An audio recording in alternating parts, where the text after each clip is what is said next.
Can't sleep? Don't want to sleep? Afraid to sleep? Are the windows closed? Are your doors locked? Did you check your closet? And under your bed? Maybe you should keep a light on in the hallway, just in case. Now settle in. Make yourself comfortable. Lay back. Close your eyes. And let me tell you a story.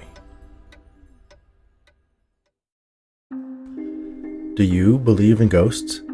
That there is life after death? What if you were confronted with absolute and undeniable evidence of the survival of consciousness? The spirit of a loved one staring you in the face, as large as life, so to speak.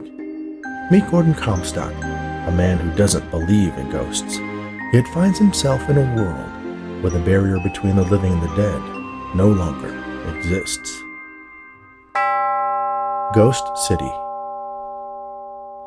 They were everywhere, huddled around the lampposts, gathered in dark corners and alleys, wandering among the trees, and drifting aimlessly down the middle of the street. Ghosts, just out there in the open, like they belonged. As Gordon exited the store, he saw her, the same woman standing in the same spot, smiling at him as if she knew him. She was attractive, about his age, he guessed, and there was something about her that seemed familiar. But she was a ghost, and he wanted nothing to do with her. Gordon looked away and bowed his head, his eyes focused on the sidewalk as he turned the corner onto the avenue where he lived. He carried his groceries in plastic sacks in both hands and walked briskly, counting the steps till he reached his front door. Even though he kept himself from looking at them directly, he still heard them. Their plaintive questions dogged him whenever he stepped outside. He knew once he acknowledged one of them, hundreds of others would swarm him, demanding his attention. He hated these weekly shopping trips, but the little store on the corner didn't deliver, so he had to make the journey to the tiny establishment every week to pick up his standing order of essentials, including a bottle of vodka. It was the only thing that helped him sleep. Once he reached his front stoop, Gordon shifted the bags from his right hand to the left, reached into his pocket for his keys, and unlocked the front door. He hurried inside, locking it behind him. Gordon set the bags down, allowing himself a moment to work the cramps out of his fingers. He glanced over at the device sitting in the middle of his living room, softly humming as it glowed with a faint blue light. Still working, still keeping them out.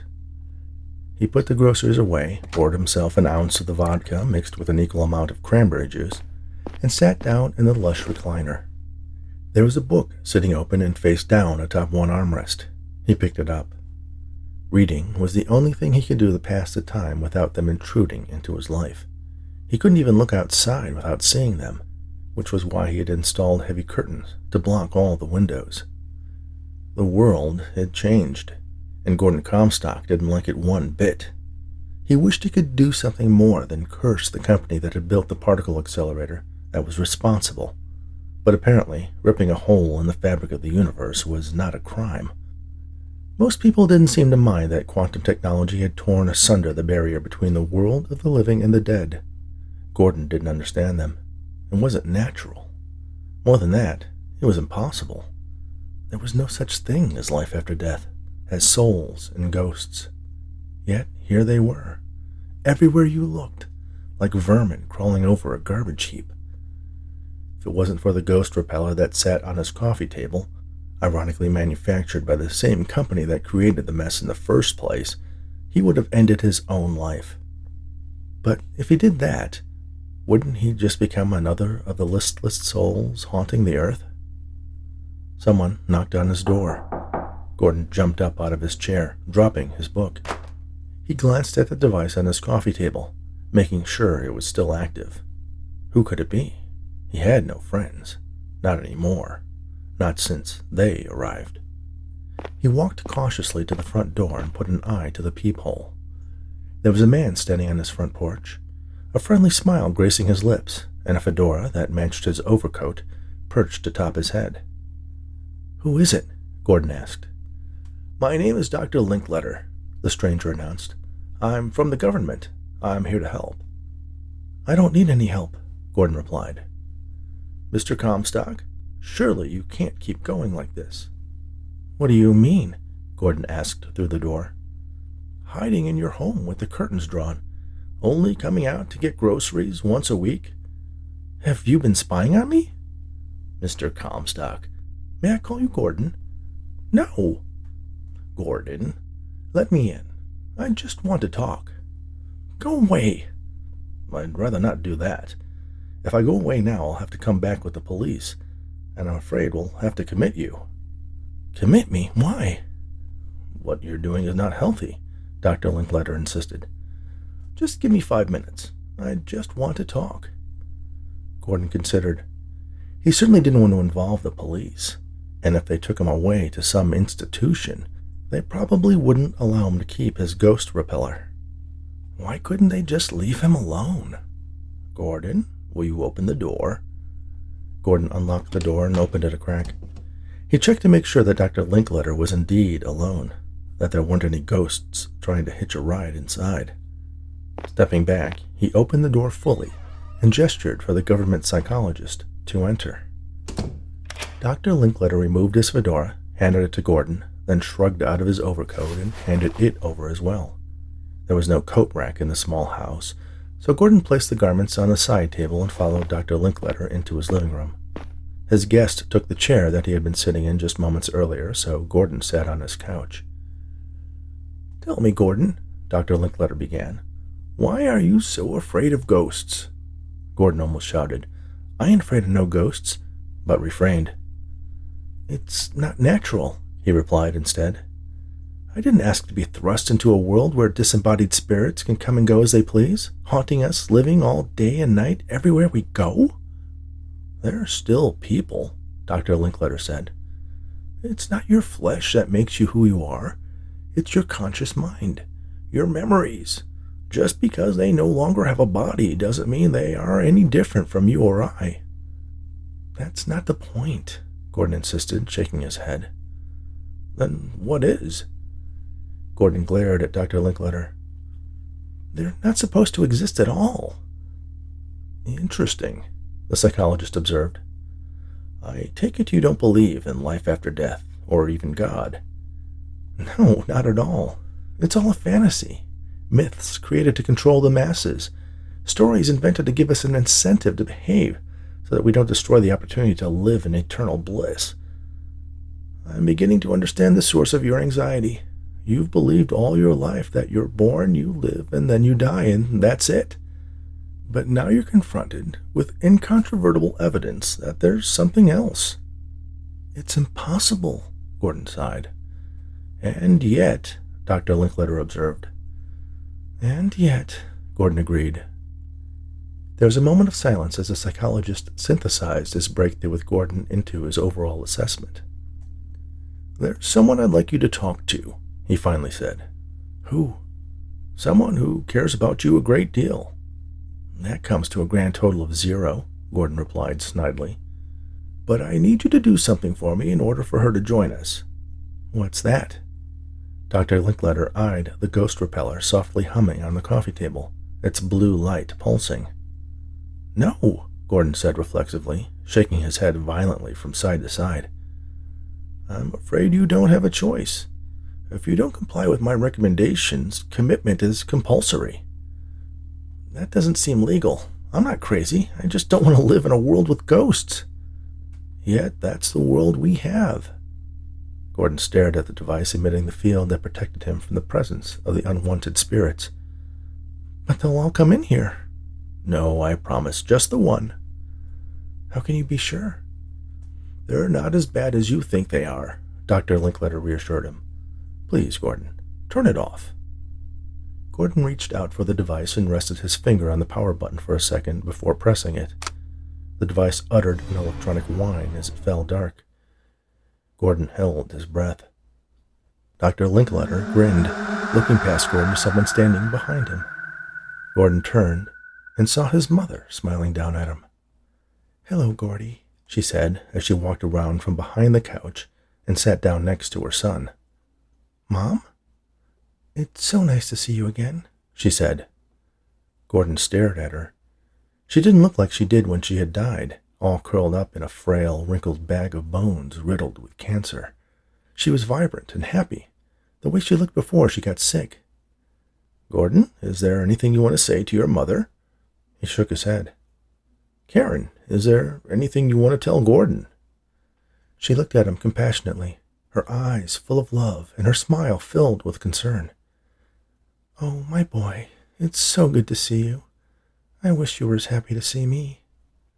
"You're not real," Gordon replied, burying his face in his hands. "This is all in my head." "Then why," Dr. Linkletter asked, "do you bother with that ghost repeller?" Gordon removed his hands and peered over at the inert device. "You can't have it both ways," the doctor pointed out. He looked at his mother. She reached out and touched his hand with hers. Gordon assumed her non-corporeal form would just pass through him, but he felt her. He actually felt her soft skin press against his, her warmth envelop his hand. He pulled his hand back and scooted as far away from her on the sofa as he could. The smile faded from Karen's face. She turned to Dr. Linkletter. "You have to tell him," she urged. "Tell me what?" Gordon asked. "Not yet," the doctor said. "He's not ready." "What is it? What aren't you telling me?" "Gordon, when was the last time you saw your father?" the psychologist asked. "What? What does that have to do with anything?" "It's a simple question. Tell me, when was the last time you saw or spoke to him?" Gordon searched Dr. Linkletter's and his mother's faces for any hint as to why the question was important. "I saw him just last—" He couldn't finish the statement. When was it? Why was it so difficult to remember? Then something jumped into his mind. An image of a room filled with cabinets and machines, people wearing blue and green scrubs, his father's face smiling at him. "At the hospital. I saw him at the hospital." Gordon hated hospitals. The smell of antiseptic and urine that pervaded the halls, the sounds of people moaning in pain, begging for relief. He had spent so much time in hospitals, visiting his mother as she withered away from the breast cancer that had spread to her lungs and bones when he was still just a boy. Why was he in the hospital? Gordon asked himself. He couldn't remember what had happened. Had he been sick? "Is he dead?" he asked. Karen sighed. Dr. Linkletter leaned forward. "Think about it, Gordon. If your father was dead, he'd be a ghost. And do you think he wouldn't be here with you? Your mother has been outside your home every day." "She has?" Gordon asked, surprised. He knew there were dozens of ghosts lurking around his property, but he never took the time to look at their faces, to see if they were people he knew. He just shut them out. "I don't understand."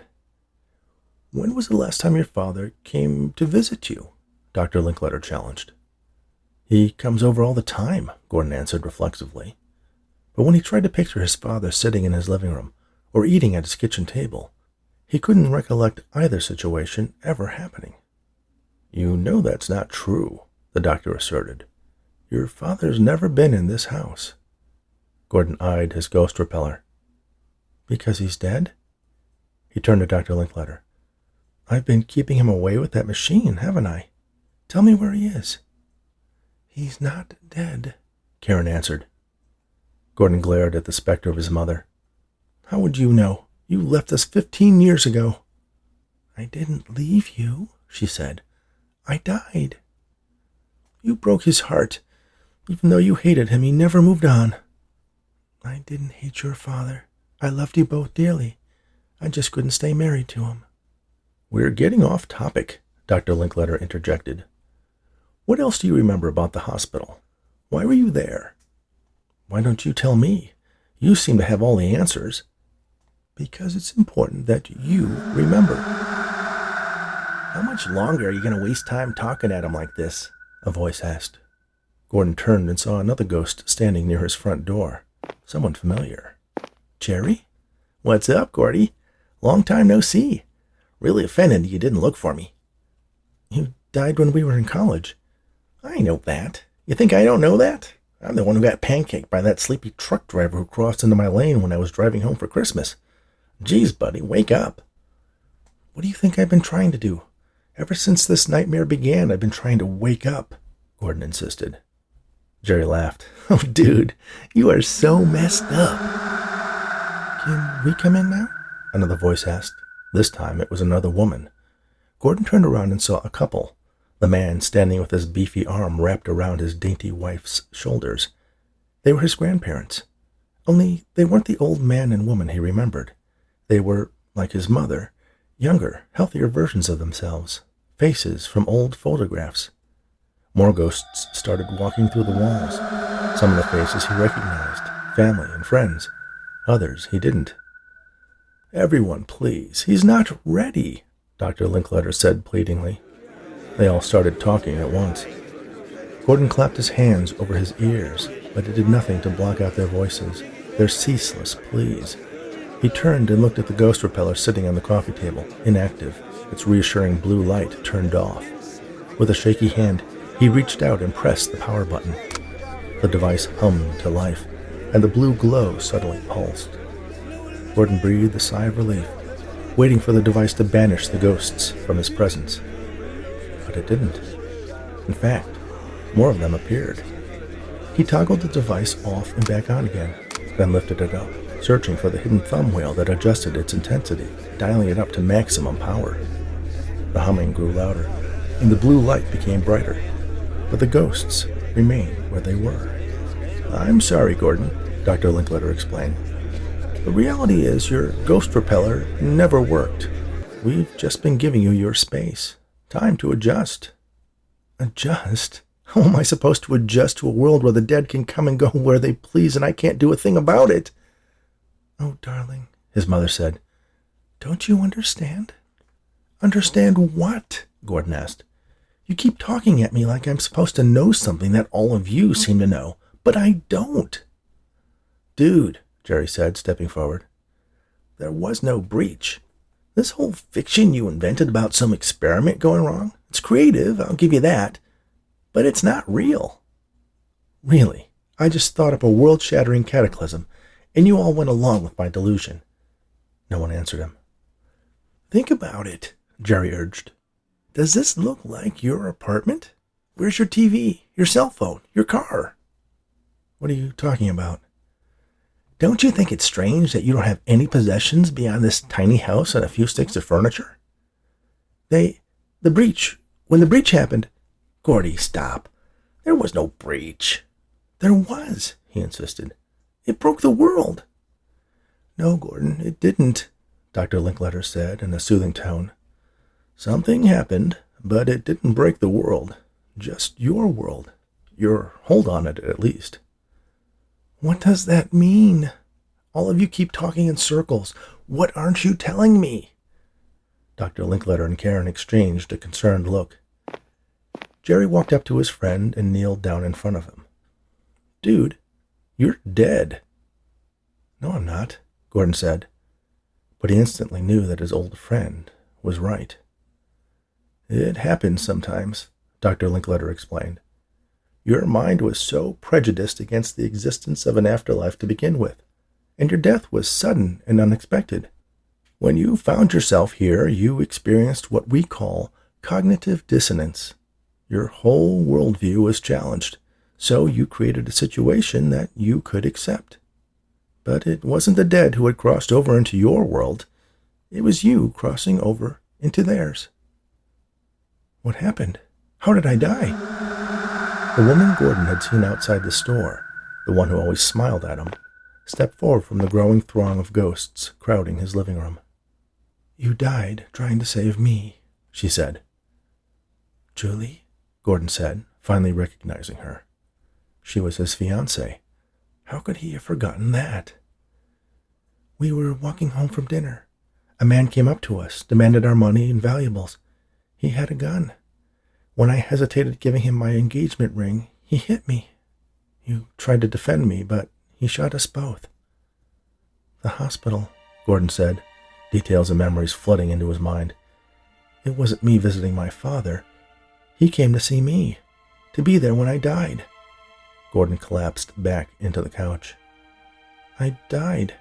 My life is over. This is how it all ends. Julie stepped over to where Jerry was crouched in front of Gordon, and with a look caused her fiancé's friend to stand up and step out of the way. Julie extended her hand to Gordon. He looked at her. She was more beautiful than he could remember her being, and perfectly at peace. It's not the end, she promised. Gordon reached out and took her hand, rising effortlessly to his feet as he did so. Her grasp was soft and comforting. She led him toward the front door, and together they walked through it and out into the world of the dead. The ghosts in the house watched them go. Are we really going to let her get away with that? Jerry asked Dr. Linkletter. One delusion at a time, the psychologist counseled. But still, Jerry protested as he took Gordon's place on the couch. There wasn't any gunman. She shot him and then killed herself when he tried to break off their engagement. Let's just let him be happy for a while.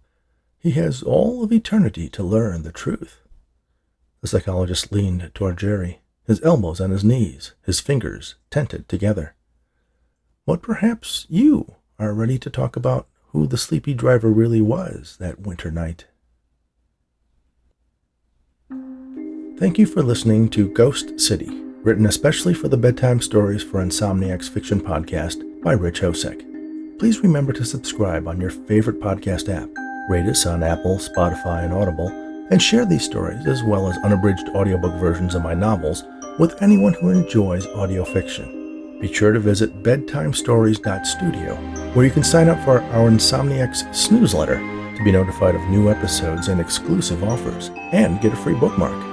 You can visit richhosek.com to learn more about the hosts of Bedtime Stories for Insomniacs. Thanks again, and all the very best.